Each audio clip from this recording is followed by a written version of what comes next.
French police said at least 12 people are dead after an attack at the Paris headquarters of the satirical weekly paper Charlie Hebdo.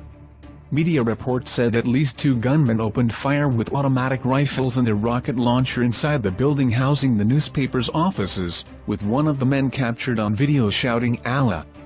The suspects are believed to have fled in 2 vehicles. According to local media reports, the newspaper staff was holding an editorial meeting when the shooting occurred. Another 20 people were injured in the attack, including 4 or 5 critically. Police union official Rocco Contento described the scene inside the offices as carnage. 10 members of the Charlie Hebdo staff died in the attack, prosecutors said. Sources at the weekly said the dead included co-founder Cabu Cabut and editor-in-chief Stephane Charbonnier. An act of indescribable barbarity has just been committed today in Paris, French President François Hollande said. He then defended the media. No act of barbarity will ever extinguish freedom of the press.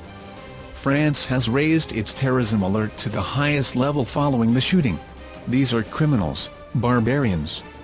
They have sold their soul to hell. This is not freedom. This is not Islam, and I hope the French will come out united at the end of this, said Hassan Chalgoumi, imam of the Drancy Mosque in Paris's Saint-Denis northern suburb. The White House strongly condemned the attack. France, and the great city of Paris where this outrageous attack took place, offered the world a timeless example that will endure well beyond the hateful vision of these killers, President Barack Obama said Wednesday, adding that America's thoughts and prayers are with the victims of the terrorist attack. The New York-based Committee to Protect Journalists described the attack as a brazen assault on free expression. The scale of the violence is appalling, said CPJ Deputy Director Robert Mahoney. Journalists must now stand together to send the message that such murderous attempts to silence us will not stand. A journalist from a press agency located just across the street described the scene to French radio, saying many shots were fired from Kalashnikov rifles. He then saw 2 armed and masked people leaving the building. The eyewitness said he heard yelling and shots being fired on the street, and that police and emergency services arrived a few minutes later. A neighbor said a man had entered her building asking for Charlie Hebdo and speaking in bad French. She said shortly after, shots rang out. There are also reports the attackers said their act was to avenge the Prophet Muhammad. The barbarity of the attack has left France in shock.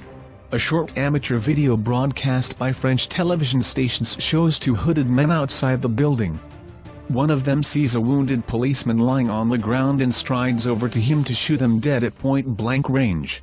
Known for its irreverent tone, the left-wing magazine frequently comments on religion and culture. It published a satirical cartoon Wednesday on social media depicting Islamic State leader Abu Bakr al-Baghdadi as a New Year well-wisher. Thousands of people took to Facebook and Twitter in support of the publication and the cartoon, saying freedom of expression must be defended. Charlie Hebdo's offices were firebombed in 2011 after it published an issue poking fun at the Muslim prophet.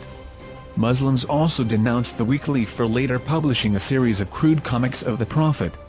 Wednesday's shooting coincides with the launch of a controversial French book depicting France's election of its first Muslim president.